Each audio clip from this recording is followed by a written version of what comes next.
Congrats on getting beyond $1 million. What got you here won't always get you there. This is a podcast for entrepreneurs who want to reach beyond their 7-figure business and scale to 8, 9, and even 10 figures.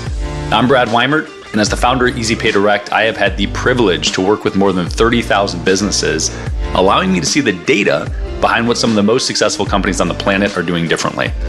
Join me each week as I dig in with experts in sales, marketing, operations, technology, and wealth building. And you'll learn some of the specific tools, tactics, and strategies that are working today in those multi-million, 8, 9, and 10-figure businesses. Life can get exciting beyond $1 million. Brian Beers, I appreciate you joining me, man. It's good to see you. Yeah, thanks for having me to the show. Definitely, man. So, a little background. I want to dive into your story, but you are an interesting character because you came into a family business that already existed, but you came in and took it from 5 million to 20 plus at this point. Is that accurate? Over the course of about 5 years? Yeah. When I joined, so it's a automotive franchise repair business. Yeah, we had about 6 locations doing in the Philadelphia market, doing roughly 5 million. And so I joined the business. I started to learn it. I knew nothing about cars, nothing about business beyond a business degree. I love it. And we just started growing it. And yeah, today we now have 24 locations. We do about $26 million. And we're not done growing. We should hopefully within a couple months be close to 30 locations and well over 30 million in sales. And a lot of that growth has come in the last 3 years, I'd say. I mean, the first thing that I hear in my head is that seems like a lot of employees that would be a pain in the ass. So presumably you have some systems around this, but how do you? I mean. We take this 1,000 directions, but how many employees are there in 24 locations? Today, I believe we have 135 in person, and we probably have another 10 virtual. So like 145, 150-ish is probably as of today. What do virtual car repair people do? They do the accounting in the Philippines.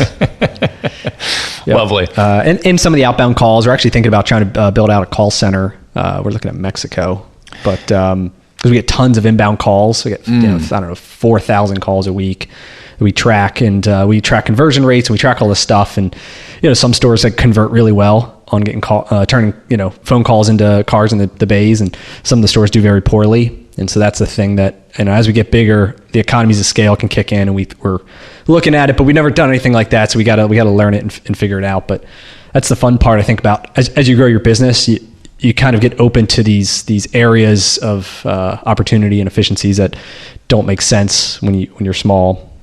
Yeah, I think that it's interesting because when people are small, I know I certainly wanted to be focused on those things, and I thought about those things, and I thought about how to optimize every individual little thing, and it just didn't matter.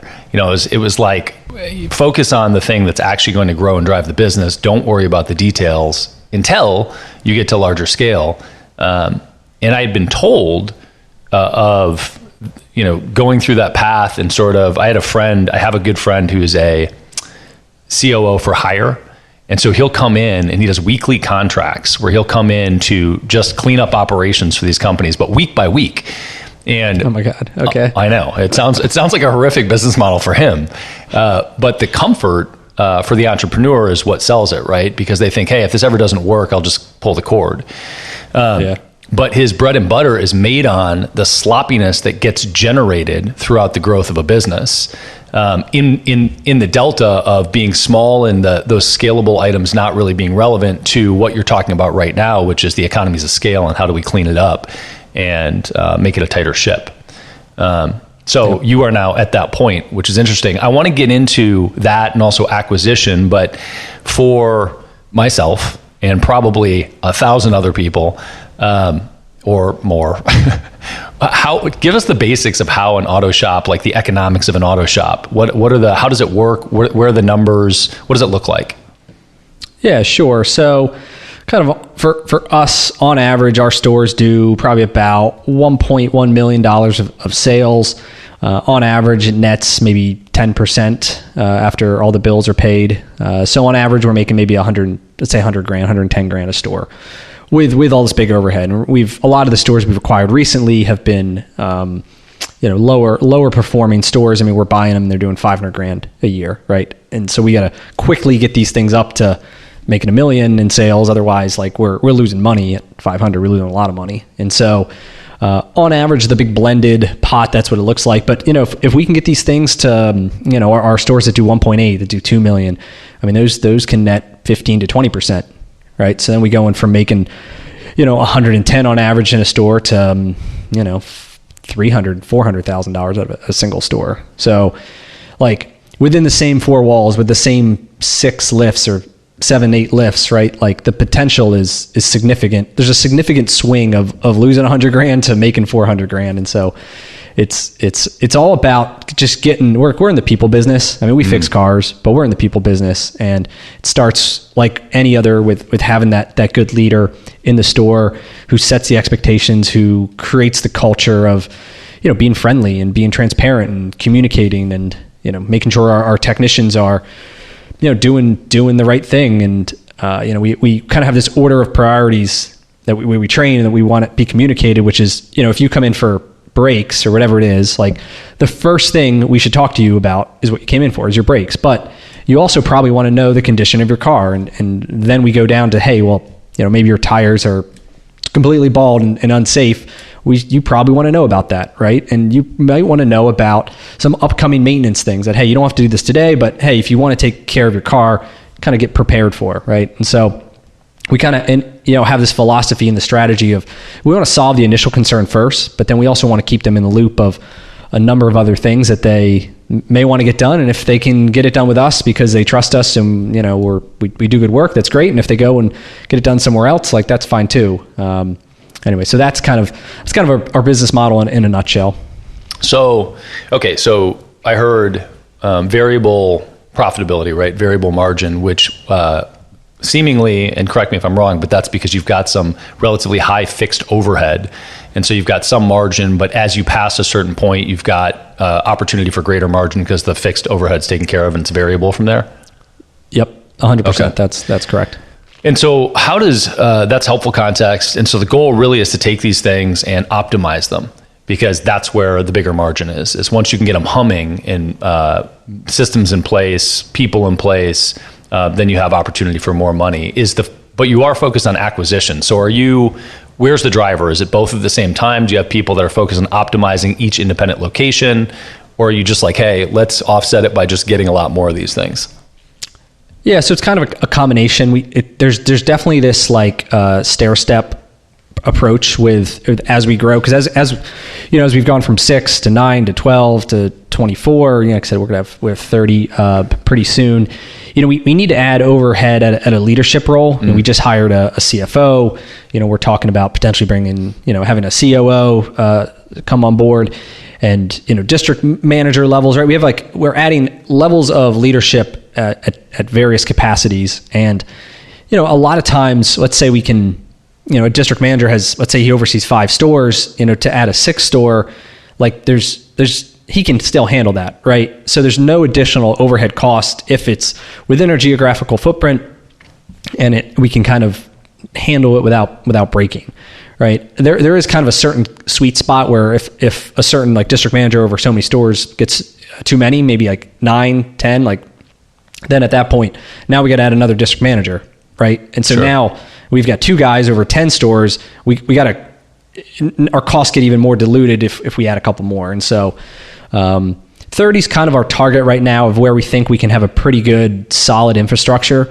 And then it's same store growth. And kind of like you said, we track what's called contribution margin, which is kind of our profit after all of our variable expenses. And so we take out, our cost of goods, our payroll, our, royalties, our credit card fees, all this stuff. It's about 33%. And so, versus like a 10%, let's say net. So if we can go ahead and add $1 million of incremental sales on our existing stores, I mean, that adds $300,000 of additional net profit, because we've already covered it all, versus one more store at $1 million is only going to make, maybe $100,000. Does that make sense? Yeah, totally.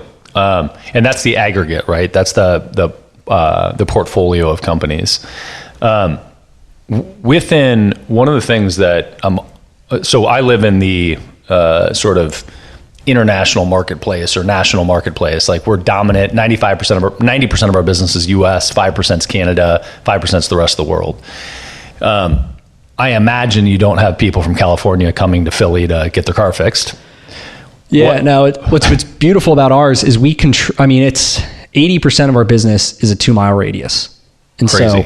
so we have stores that are 15 minutes apart because people aren't driving 20 minutes to go get their car fixed. For the most part, 80% of people are kind of in the zip code that we're in, or maybe the one right next to it. And so from that standpoint, there's a couple good things. Number one is we can control the outcome. Like we can control if we're the best shop within a 2-mile radius, right? Do we have the best Google reviews? Are we the best on the phone? Are we treat the people the right? Do we have the best mechanics? There's all this stuff that happens in Russia and Ukraine and inflation and gas prices and all this shit in the outside world. But at the end of the day, none of that matters if we can control our circle of 2 miles. And so, I think that's something we're really trying to get down to our guys too, and the people in the stores, because, everyone makes excuses, right? Sales are low because gas prices are up, or, we're not doing well because of whatever, Russia, Trump, Biden. People just make stuff up, right? They blame these macro events because that's what they read in the media every day. But at the end of the day, people aren't coming from California, like you said. They aren't flying from Russia. It's 2 miles. If it might even be tighter than that. Our Philly, our city stores might be 1 mile. We just have to be the best within a mile, and we can do $2 million, $4 million. We could do crazy money because there's so much business out there. But we got to own it. I love that. I'm a really firm believer that even if your business is truly impacted by macro trends, unless you are a part of the macro, unless you are so big that you are influenced by the macro, you can outwork those trends in the micro. Yep. But in addition, what you're saying basically is just full bullshit excuses of why it's not working. In a 2-mile radius, one of the things that I would think would be really fun about that is marketing and sales. You have a confined, and of course it's just different. But you have a confined audience. You know exactly where it is. The approach is going to be very different than how I target, right? Than how we target for credit card processing nationally or globally. What's the marketing engine like for a given store, and then also in aggregate? And I imagine this is where you see some economies of scale. Yeah. So as part of a franchise, there's multiple layers of marketing, right? So we contribute a percent of our sales to a marketing fund that gets on a national basis, which might support national TV, Pandora, that might be geo-coded or whatever. Then they do some local-based DMA markets that might be also geo-fence targeted around certain areas. So all that kind of, we don't really have much control over. We get pitched on these marketing ideas, right? And that kind of is what it is. And then we spend additional money on local advertising. For us, it's direct mail. We do these using a company that follows an every door direct mail, US mail route based. So we can drop a pin on the map. We can see what the mail routes are. We can analyze it down to the point that I can see how much current sales do we get by mail route. All right. And then we say, all right, we're getting a ton of money out of this certain mail route that might be a quarter mile from the shop. That mail route, other people in that neighborhood are probably customers of ours if there's a similar profile, right? And so then, every single 4 weeks or whatever, everyone in that mail route's going to get this piece. We do these huge jumbo. They're 8 by 10.5 or something. They're these huge pieces that have a scratch off feature that to increase engagement. So people, whatever we want to give away, whether it's oil changes, wiper blades, alignments, dollars off, whatever. So we use that, then when, the typical incentives, which are, usually oil change, tire, and brake based. But for us, direct mail, extremely targeted by mail routes. Interesting. And how do you track? This is just a nuanced question, or a granular question, but how do you track that digitally or technically? Is it a code on the flyer? We can get out of our databases. We can pull, all of our customers that came in. They can the marketing company can do a match back to say, all right, who came in during this date range, and then who did we mail to? So then we can kind of get a direct ROI to say, hey, we sent whatever to pieces to all these households, and then of that, 2% or whatever them come in, and they spent X amount, and so we usually get about a 10-to-1 on that spend. Wow! So it works. That's awesome. And so that's the dominant lever, other than the franchisor doing national. Yeah, for us, and I've been doing it for stuff. years. I've been doing it for years. This model of direct mail and then analyzing it, I don't know, every 6 months, every year. Because sometimes people get a piece, but that they don't need a car fixed every day. It might be a couple months until they need it, and come and get their stuff in. So, is it is the CTA the call to action to call you, or to come in, or go online, or what action are you trying to drive? They can go online to book an appointment or call. It really depends on just however they, whatever they need. Some people just come in, just walk in. There's not a specific URL, or like they would just use the generic site. So we currently don't have good tracking on that. Interesting. Cool. So that's the micro per unit store that helps clarify. But what's the, out of curiosity, because I'm a payment dork, what's the price point on this stuff? What's the average ticket and the high ticket on your sales? Average ticket's about $300. The high sales, $2,000, $3,000. There's some 5s and 6s if we're doing some major work. Okay. The other thing we're big into is there's a bunch of third-party payment options. So for customers, we can get them like 6 months, no interest, 12 months, no interest. We can get people with no credit or bad credit. Basically a loan that they can then get the work done, and then they got 90 days to pay it off at no interest to the third party. And for us, we get paid the next day, non-recourse. And so we do a ton of business. We do a ton of business through these third party financing programs, because for our customers, it takes this large unexpected expense and it helps make it affordable by breaking it down into monthly payments. And for us, our average ticket on these finance deals is like $1,000. It's 3x our kind of our non-finance deal. So. Yeah, that's big. And those are, the evolution of those products has been pretty intense over the course of the last few years, both in retail, but also in e-com. So these buy now, pay later, Affirm and ForPay and Afterpay, and the model works, seems to work. So we're working on applying that to ours, because it's the same. If people are used to kind of, hey, I can get it done today and I can pay it, over time with no interest or a little bit of interest or whatever it is, then, it kind of fits into this model that everybody seems to be going to, which is like a subscription-based life. And so this is just another subscription in a sense. Yeah. Well, I think in addition, do you know the demographic of your buyer, your customer? It varies because it's so localized. We're in some very high income areas. It looks very different than the ones where like a $40,000 household income. Sure, that makes sense. But generally, it's used cars. Our average car is 10 years old. If you got a brand new Tesla, you're not coming in. You're going to the dealership most likely. Right. Used cars and 10 years old. Yeah, that makes sense. I brought it up because my hypothesis on the adoption of Affirm, et cetera, the buy now, pay laters, is that the younger generations have been educated more than the older generations. And the older generations drove debt and had no qualms about doing it. In fact, they were conditioned to do it. So credit card spending, average debt carry, et cetera, has been high historically in the US. And I think that as the younger consumers come of age and start buying, they're aware that that's a trap, right? They're aware that that's a terrible financial model for them.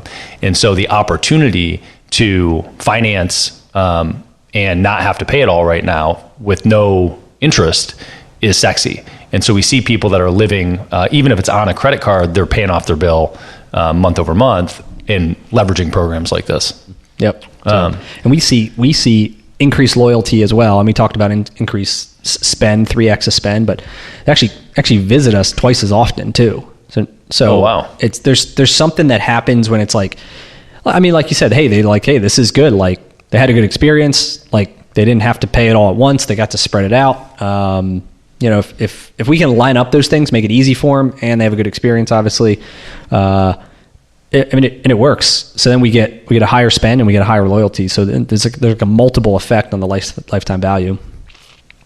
Yeah. Well, the only thing I can think of there is that they feel like they didn't get hammered, like they leave happier because they didn't spend 5 times more than they wanted to. Yep. You think that's it's unexpected? I mean, for the most part, most people don't like, I don't know, your car starts overheating and like, you're going to have to spend whatever money to get a radiator fixed or a hose fixed or water pump or whatever it is, right? It's going to cost a good amount of money. And, rather than taking that hit all at once, you get to spread it out, and it kind of relieves maybe whatever potential, stress there could be with all these other rent and everything else to do at the same time. So we kind of, I think, help people when they need it. And I think that helps build the trust and loyalty. So. Yeah, that's interesting. I'm perpetually interested in the mechanics, no pun intended, of of different business models, and actually, in the nuances, I think are the lessons, because we get so siloed in our own world that we can lose sight of the parallels and the differences between us and other business models. I love looking at the details of that stuff. But I also love thinking about I think that it's good framework to springboard off of the larger picture, which is acquisitions, right? So you're looking at, the baseline was a $5 million company with less than 10 locations, and taking that to 26 million with 24 locations in a 5-year time frame, which is adding several new, functionally it's not starting several new businesses, but adding several new businesses a year to the portfolio, and pretty aggressive growth. I could ask you lots of questions about that, but my first one is, where do you find them? Where do you find the ones to acquire? Yeah. Well, this is the benefits of, I guess, of a franchise system, which is, I know who everybody is. I know what their sales are. Oh, wow. So you're just looking at the overarching list of franchisees and poking them? Yeah, we have a map. We have a map in our office, and it's color coded by who owns it. And so we would look at this and say, my brother and I, and it's my partner, and we just said, hey, this one would be a good fit. This one would be a good fit. As we look at this footprint, and there's another one that's an hour and a half away, which maybe not a good fit, right? Unless we could get 5 out there and then have its own little market. And so, for me, it was a strategy intentionally of, getting to know, people need to know, like, and trust you, right? To do a deal with somebody, they have to know you, they have to like you, and they have to trust you. And so first, to get known, is a matter of, right, getting yourself out there. And whether, it's easy in a franchise system, at least in ours, but even if it's not, you still can do these things, right? And so it's being known. Like, I would host calls with other, business owners just to talk about, kind of like a mastermind session or whatever of, hey, what's working, what's not working, how can we help each other, right?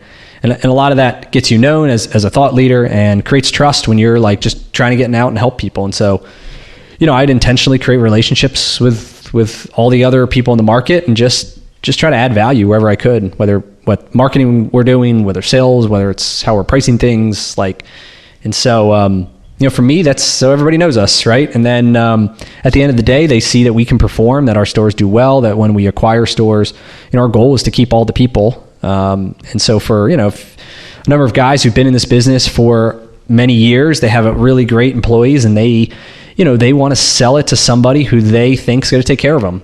And, we've done deals where we bought 7 locations, and I think almost a year ago, and I want to think we've got about 80% of the staff is still with us today, making significantly more money than they were with this prior person. That's cool. So, but then so that's my reputation, right? I become like the easy button in a sense of, hey, we can sell this person, they can sell the store to me. I'm going to keep their employees as long as, they kind of fit our model. At least we're going to give them a chance, right? And, we know we can close, and, almost all these deals have been owner financed. And so we come to the table with a little money down. There's no outside financing. There's no outside capital. And they trust that I'm going to pay them every month. because if they didn't trust me, then, they wouldn't be loaning me the money. And so, anyway, so that's kind of my personal model is I want everybody to know, like, and trust me. And then, we look to work a deal strategically based on where it fits. Well, I want to talk about the financing because I think that's fascinating. I also kind of feel like you're a cheater because you have a map of all the businesses that you get to acquire right in front of you.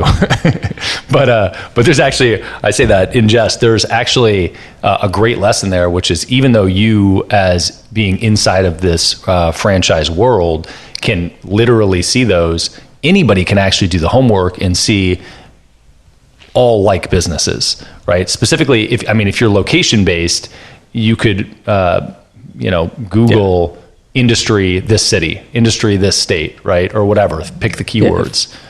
If I wanted to be in the laundromat business, I would have that same exact map and I'd have a pin for every single laundromat, probably color coded based off of the size of it, whether it's square footage or whatever, number of units. I don't really know the business, but, and then I look to target it, right? And it's the same approach. I have a closed network, so it's a little bit easier for us to save that step. But anybody in a location-based business can do the exact same thing. There's this great site, I think it's called D7 Export or D7 something. Anyhow, you can go in, you can search kind of a business like automotive repair shop, Philadelphia, and it'll does this gets you a CSV X file with everything that it finds through Google that's automotive repair shop with addresses, phone numbers, emails. And so there's some cool ways that you can do that or use virtual assistants and, it's about leveraging your time, but the activity itself, same. So. And then for you, you're proactively going out and looking for how do you build relationships and quote unquote networking, right? So you're looking at social events, engagements where you can build rapport to get the know, like, trust factor before you make an offer or in the event that and I guess sometimes that just comes up in conversation, but that's the approach. Yeah. It's kind of an ongoing thing, right, of reputation. I have a podcast that I know that a number of people who I've done some deals with listen to it and they'll like shoot me a message about, something I talked about, right? So I think either the power of having a podcast and being out there and being known, right? I think that's all part of it. And then, we approach people.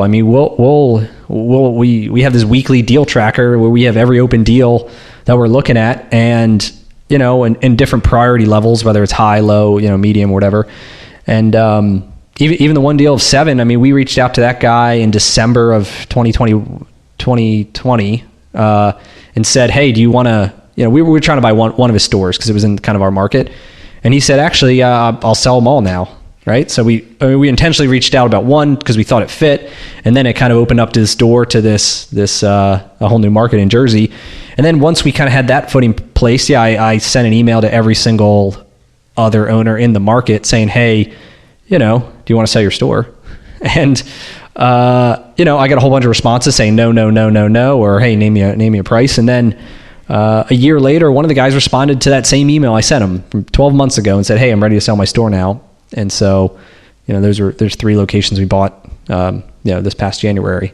And so it's, we're strategic about it. We reach out, we talk to them and we get a lot of no's, but then, eventually they come around and, get the deal done. So I like it. So, I know other people that whatever your ask is, whether it's to buy the business or it's to acquire clients or staff or whatever, if your relationships first, and that's the approach, is relationships first, yep. Because cold calling people is harder to open dialogue. If your relationships first, there are plenty of other venues to do that, where even if you don't have a closed email list or a closed group of people and sort of company events, et cetera, there are, Facebook groups, LinkedIn groups, business profiles, forums, boards, live events, et cetera, where you can find concentrations of these people to open dialogue with. So I think that strategy is pretty cool, and it's cool to watch you execute it. Yep. Tell me about the financing side of things. So you mentioned sort of in passing here that you're looking at owner financing, which is also really cool. And I think people that haven't gone out and done acquisition, the mechanics of how that works is really important. but understanding the basics also makes people comfortable with potentially going down that path. So how do you do it? Do you always do it owner financed? Do you ever do it? Give me the breakdown there. Sure. Yeah. So I only went to a bank once. It was the first acquisition we did in 2016 for the first like 2 additional locations. And so the other 18 or whatever it's been now have all been either we bought in cash or we owner financed it, or a few we just, closed locations that we opened up. But for the ones that we acquired with owner financing, there's a couple different ways. Number one, it's having a clear list of what the benefits are to the seller, because they may not be aware of it either, right? And so, we go over the big ones are, number one, they could defer taxes. And so any capital gains that they were going to owe the federal government by selling it via an installment sale, which is owner financing, each year they only are going to pay the capital gains in correlation to the amount of principal that they're getting from the loan that they're loaning you. So instead of them getting whacked all in one year with this big tax bill, they basically get to spread out this tax bill over a number of years, whether it's 5 years, 10 years, however long they're gonna spread the deal out for you. And so they get to defer taxes. They get monthly cash flow from it, right? Every single month you're paying them, and then they get flexible terms and they get interest. And so they're getting probably above market returns, and it's from an investment for them that in a lot of cases they know very well. They could have been in it for 20 years. Like they understand the business and they trust, right, that people are in our business, they're going to keep getting their car fixed and I'm going to pay them, versus, I don't know, they get this big lump sum of money and then they have to place it with a financial advisor who's going to place it in the market that they may or may not trust. And then every month, if it's not going well, like this sum of money is just going to get depleted, right? Versus, every month an ACH or a check shows up in their mailbox and, they live their life kind of on that cash flow. And so those are kind of the 3 big benefits that we really get people on. And then once we got their head nodding that, okay, yeah, this sounds good. We negotiate with, this is like my secret here, with 3 numbers. I won't tell anybody. We offer the down payment, the monthly payment, and then the number of months. So we would negotiate a deal such as, hey, we'll pay you, I don't know, $50,000 down and, $3K a month for the next, 50 months. Right. And so in total, we're going to pay whatever, $200,000, right? 50K plus whatever, 3,000 times 50. And so we negotiate off those 3 things. And then they'll say, well, I want more money down, or, hey, I want, for 60 months and whatever. And then we can play with those numbers. But down payment, monthly payment, number of months. Then once we're agreed on that, then we can back into what's the purchase price, what's the interest rate, given an amortization. We get all these crazy numbers with decimals and pennies and stuff. But people want to know, how much money is going to show up, how much money am I going to get up front, and then how much money is going to show up every month, as opposed to, hey, I'll give you, 189 at 6% interest for whatever, right? It gets a little bit more complicated, at least, from my experience.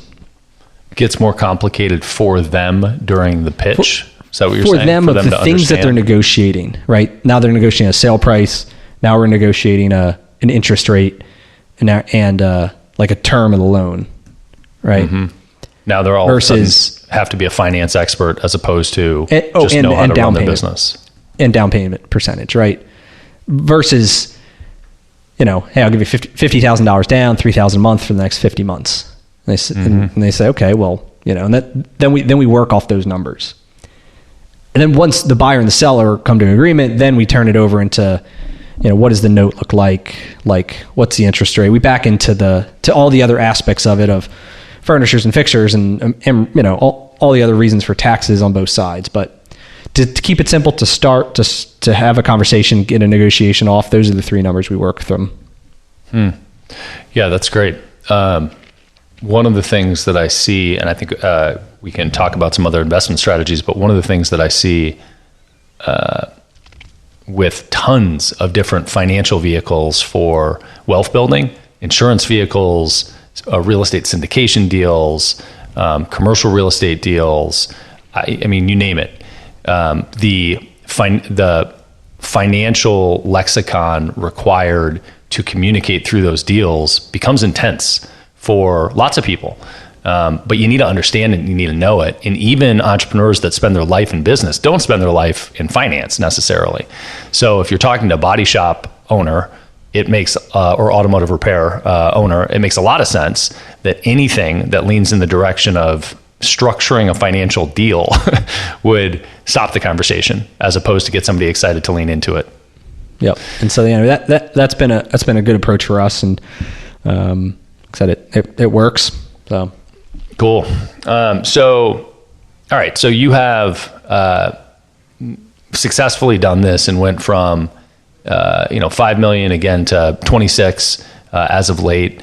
Operating off of the numbers that you gave me, you're also going from $500,000 a year to a few million a year in profit.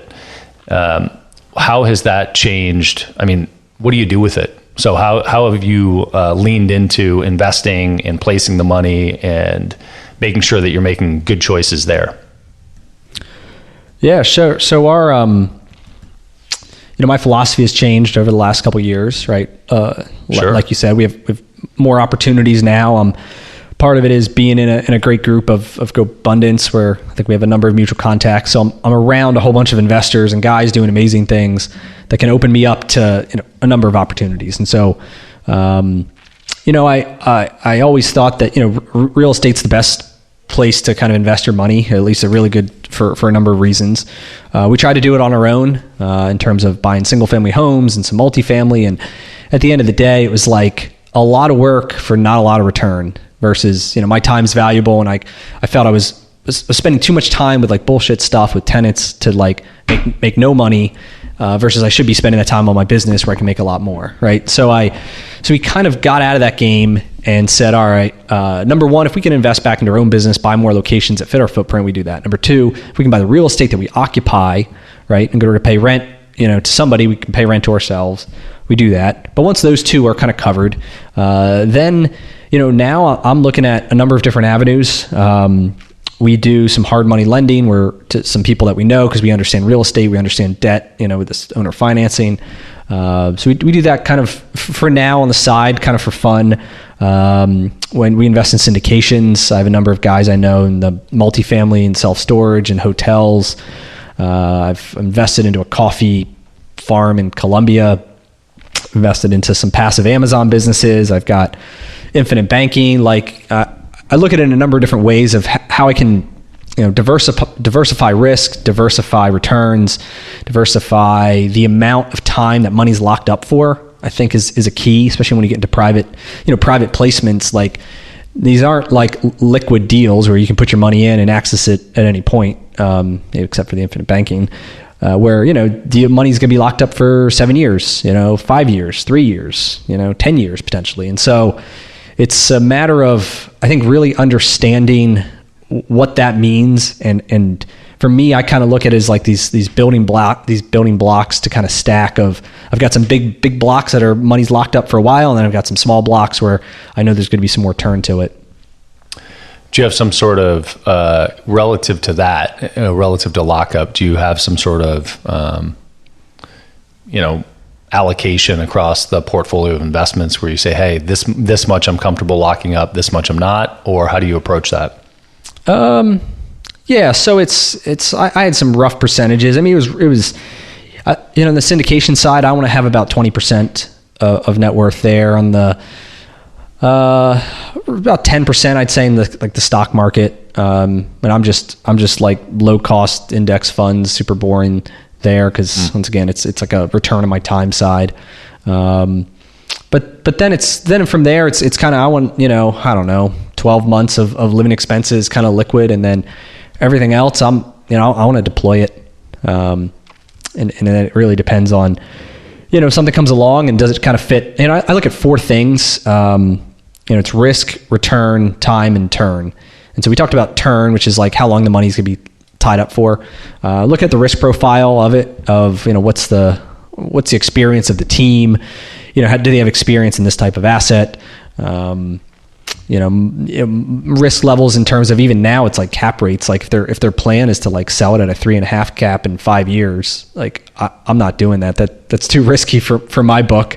Right. And so I try to look at like their deal, like it's like I'm looking at my business. I try to look through that same lens, but kind of at at wealth building of, do I trust the team? Is it diversified? What's the experience like? What's the cash flow, IRR, all those kind of metrics we look at when you analyze a deal or we look at a business. I'm kind of running through a similar profile on the investment side. Tell me, go ahead. Oh yeah, then it's time. So it's like, how much of the investment is dedicated on my personal time being involved? And if it's like a lot of my time has to be involved, then it becomes this kind of dilution. And really, I don't even want to get involved. So I'm sensitive to that now, I think a lot more. And I really only want to do things that are totally uncorrelated to my dedication and time that I put into it beyond the due diligence initially and the research.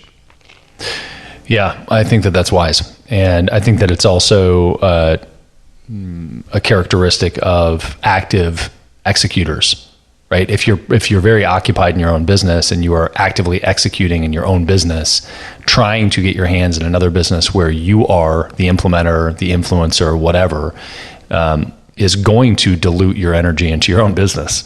And if you're not an active operator in your business, then perhaps you can start to get your fingers into other things where you are actively involved. But I know a lot of people, myself included, that are very good at getting their fingers in things that they probably shouldn't. And as a result, getting stretched too thin. Yep, I feel it. And it's like, we sell ourselves and we call it diversification, really, but really it's dilution.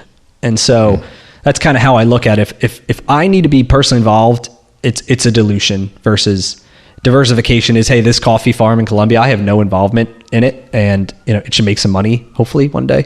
But that's more diversified than if I say, hey, I'm going to go buy a multifamily apartment building and I got to go find it and I got to underwrite it and I got to negotiate it and line up the all this stuff. Like all that to me right now takes away from time that I think I could get a higher return on in our existing business.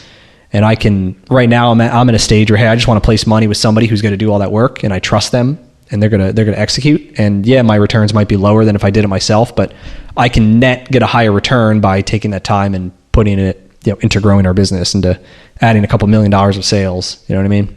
I do. And I love that time is one of the metrics that you're looking at, because ultimately it's very difficult to actually accurately place a value on your own time.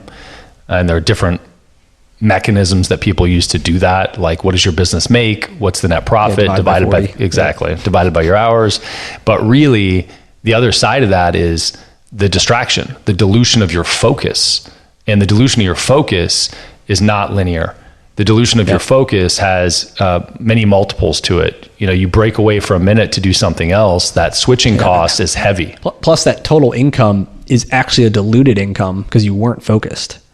Right. So if that was your diluted hourly rate, let alone if you were totally focused, like I said, it could be 4 times that amount. Who knows? But yeah, it's want to be a lot more conscious, right? As the business grows and as, you get more opportunities, I think you really have to defend your time. And it's, I heard this thing. It's like, every time you say yes to something, you're saying no to something else. And so whether I say, yes to getting involved in this other business, I'm saying no to putting time into the business. I'm saying no to spending time with my kids, whatever it is, unintentionally, because now I'm committing to something else.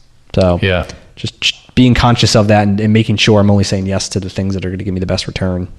Yeah. One of the things that I talk to my team about routinely is being deliberate about what you don't want to do. And it's equally important to approach things from the perspective of, here are the things I'm not going to do today versus here are the things that I am going to do. And you have to be real clear of what the deal breakers are. What are the things that absolutely cannot get onto your radar? No, this is not where we're living right now. I'm not doing this. I'm not doing this. I'm not doing this. And if you categorize that stuff ahead of time, it's easier to reject the offers when they pop up. Yep. Make it a not to do list. Yes. Instead of a to-do list. I certainly have some of those. That's awesome. Well, I think that's in general helpful, and there's no right answer, right? How you divide your time, how you spend your time, what you invest in, what your asset allocation is, how you approach that. Everybody's different. And my only ambition, I shouldn't say my only, one of my major ambitions in life is just to be deliberate about it, to make sure that I know what I'm saying no to and what I'm saying yes to, and doing it on purpose. And there's like this longer tail, right? Where eventually, if one day I'm out of the business, we sell or we transition to somebody else, whatever it is.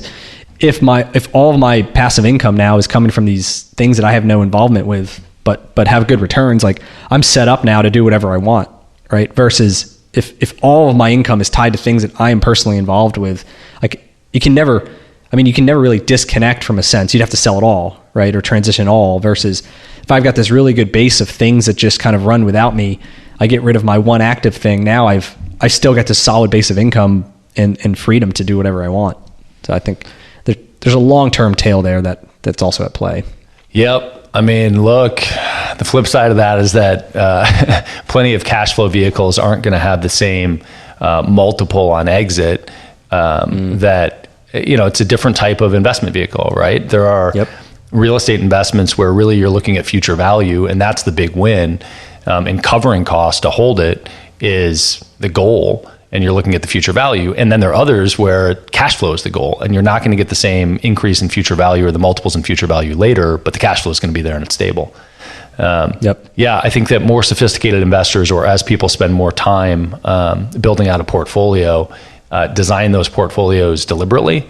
And most of my, I have some friends that live in that space very actively, but I have a lot of friends that are in this bucket of just trying to figure it out. And they're, all these opportunities are hitting them, and they're trying to figure out what to invest in. And they're sort of haphazardly picking up new investments and deploying capital, using the money so that it's not sitting in their account, getting eaten away by inflation.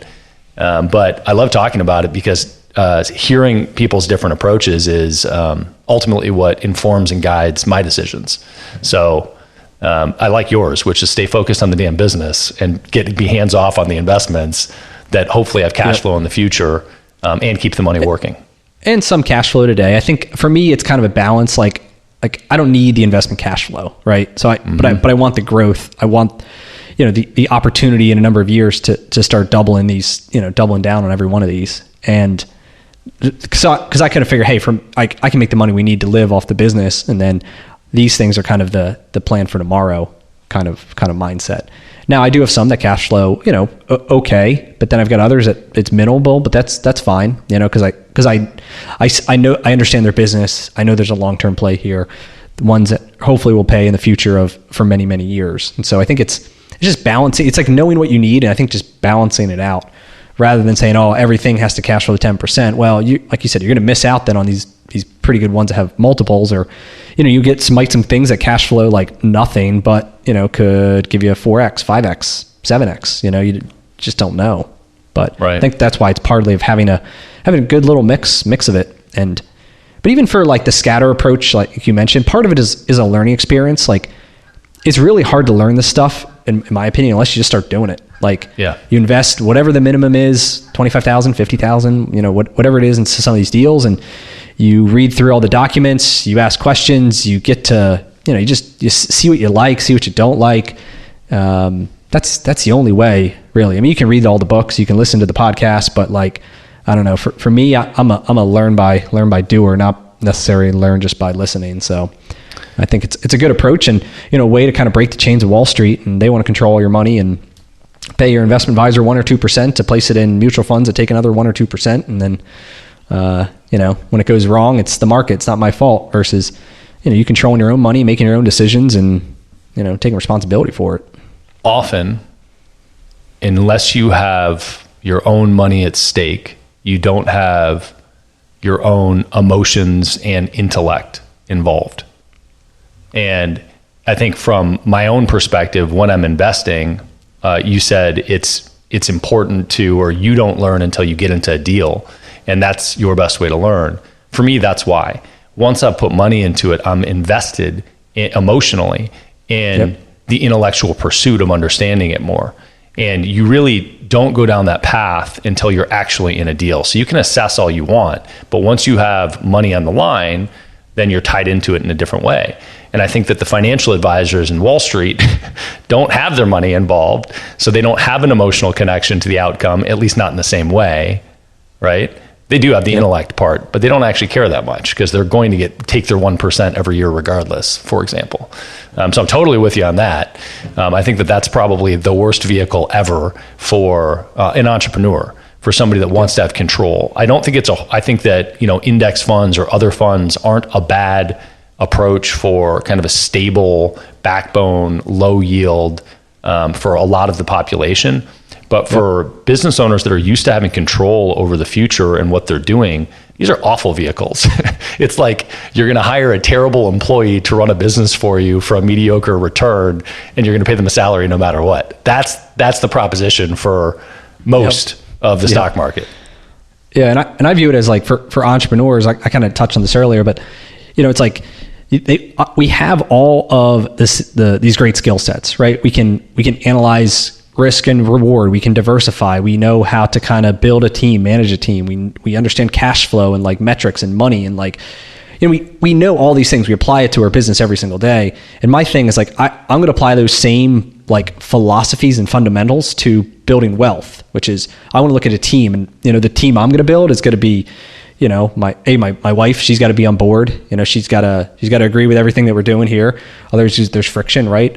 I'm going to have a good attorney and a good accountant who are going to help guide and, introduce me to give me opportunities. I'm going to need sponsors who are going to go out and find these deals. I'm going to have, whether it's an insurance agent for the infinite banking or like, real estate agents to help find you deals. Like we build teams like in our business, and it's a matter of building a team around you that can help build your wealth.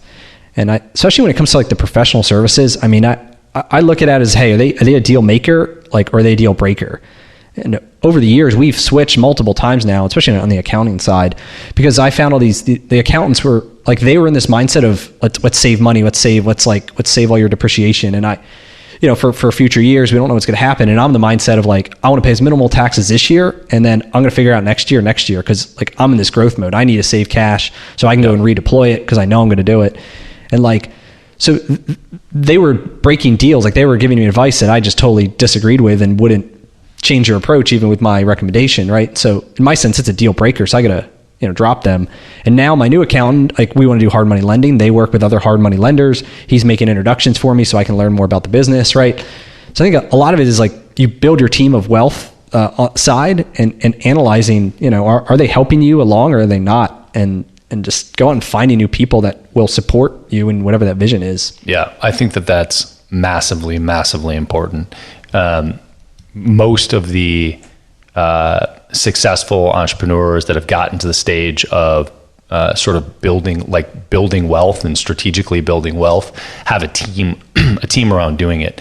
And more often than not, the CPA is not the driver of that team.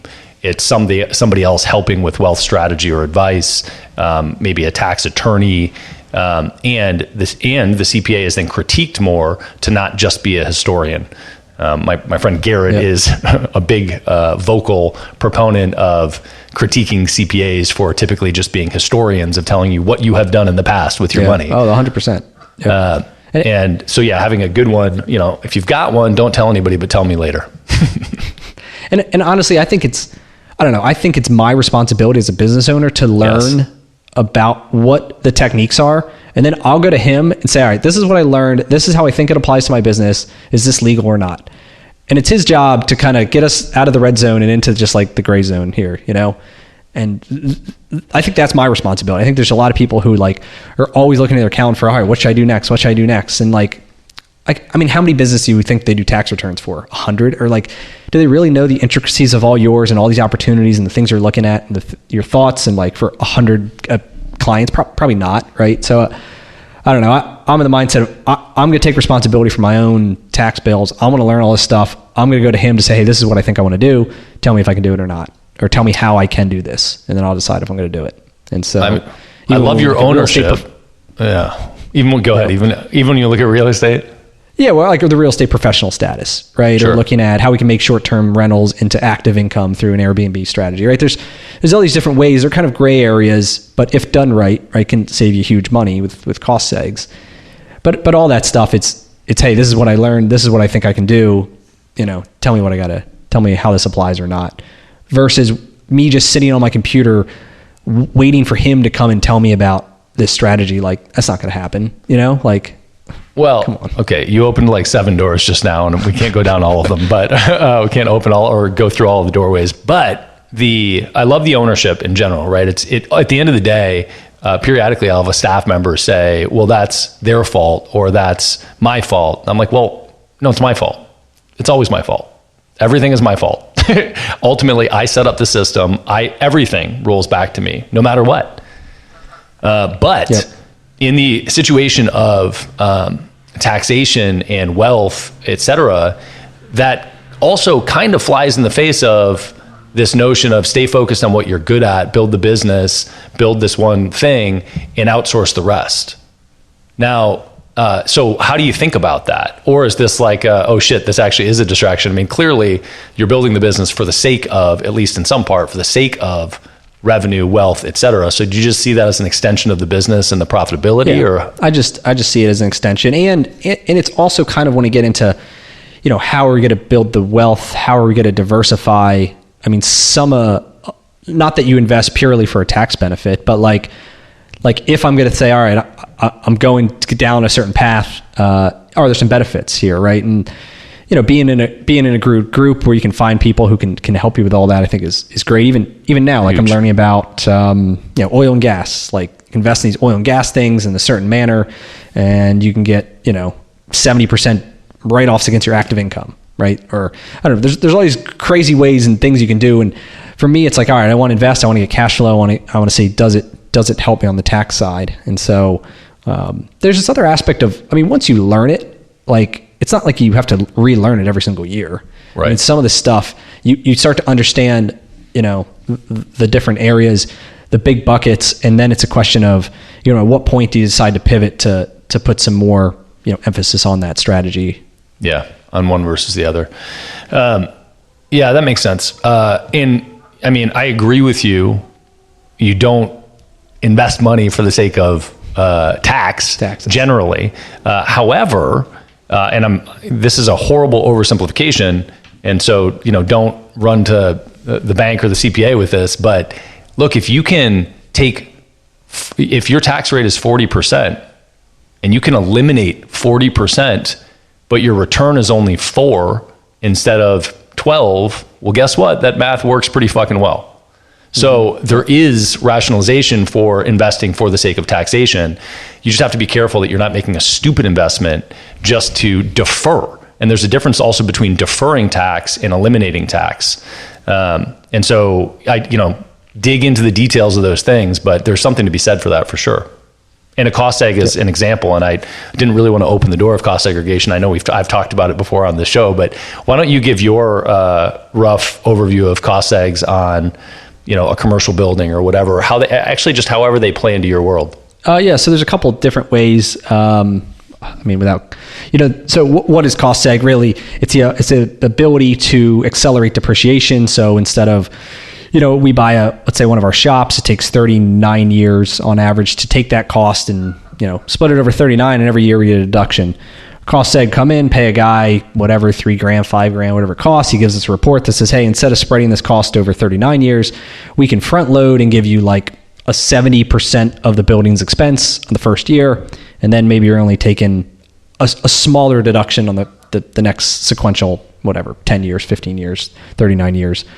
So it's a way that you can front load the cost of a building instead of over time. The argument for it is like, hey, there's a time value of money, that $1 saved today is worth way more than $1 saved in 39 years, which it's especially with inflation. And so there are some number of different strategies depending on your tax brackets that you can use this. For us, without getting too complicated, one of the strategy we did last year was we bought a building. We were able to group that building to say it was a shop that we occupied, to group it into our existing business. And then that cost seg was able to come off our active income. And then we were to take like a $300,000 write-off on this building against our active income because we occupied and because it was grouped. So without getting crazy into this, you can't always do this, but if it's a self rental, you've got some more flexibility. So anyway, it basically saved us $300,000, on a $5,000 cost rather than, it's $300,000, but spread over 39 years. So yeah, okay, that's awesome. So I want to add a little bit of color and context. So the term cost seg is cost segregation, and the what you said kind of sounded like magic, and it kind of is magic, but it's the idea of just compress and accelerate depreciation. The logical reason for this is that study, that $3,000 to $5,000, is somebody coming in to assess what parts of the building rationally are going to depreciate faster than that, in your case, that 39 years that you mentioned, right? So how much of your building are you actually going to have to replace in 3 years, 5 years, 7 years? And then what percentage is that? And then that percentage, we can accelerate the depreciation onto 1 year, right? So there is some rationale behind how these things work. It's not totally magic. But the other cool thing about your model is that you have this built-in mechanism where you're in commercial buildings. So it makes sense for you to have all the commercial real estate behind it, or to look at that as a vehicle. And that's a pretty cool synergy between between investment strategy and depreciation strategy and reducing and tax strategy, and the core business itself, which is awesome. And whether your business has that or not, I suppose you can still look at a similar vehicle, right? You can still look at the commercial buildings, the commercial investments, but it's pretty cool that yours are intertwined like that too. Yep. And there's pros and cons. Once you spend it, can't unspend it, right? So once we take all those losses, the next year we don't have it. So it's kind of this game of you gotta keep stacking them, potentially keep making these investments in cost segging. Otherwise, you're gonna have some pretty big swings in the amount you owe. So there's some strategic planning around it, but I think if you're in growth mode and you're going to be buying assets that you can depreciate, whether they're business assets or real estate assets, they can go well together. And when you're in that growth stage, to help you conserve cash. I love that. Cool, man. Well, I know we're coming up on time. I appreciate you carving it out. I think there's lots of relevant information for all sorts of industries. And I think that for me, the reminder, and I don't even need the reminder, but I know that a lot of people do. A lot of people get stuck in this zone of, my business is unique and that doesn't apply to me, or your business is.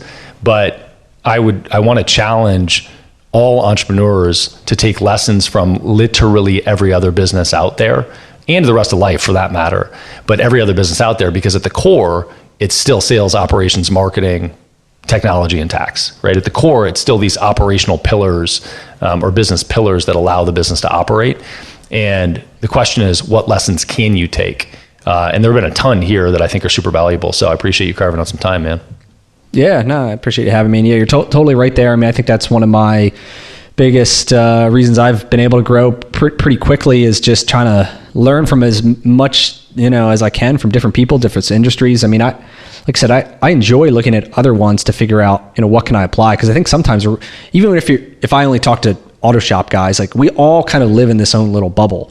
And then we get outside of it, and then we realize, even if I'm in our existing franchise, right, the average one does about what we do, right? Then there's other brands that are doing 4 times, 5 times, 10 times the amount of sales than we do. And it's mind-boggling. Even a step over in a slightly different business model can get 10x the growth. And it's what can I learn from them? And then it's, hey, what can I learn from, totally other, I'm achieving your business. There's things we can apply in terms of leadership and communication and goal setting and, things that are how you run the business, and has nothing to do with whatever the widget is. And so, thanks for having me. And, I think it's awesome you get a variety of guests and can learn all this stuff, because that's how we grow.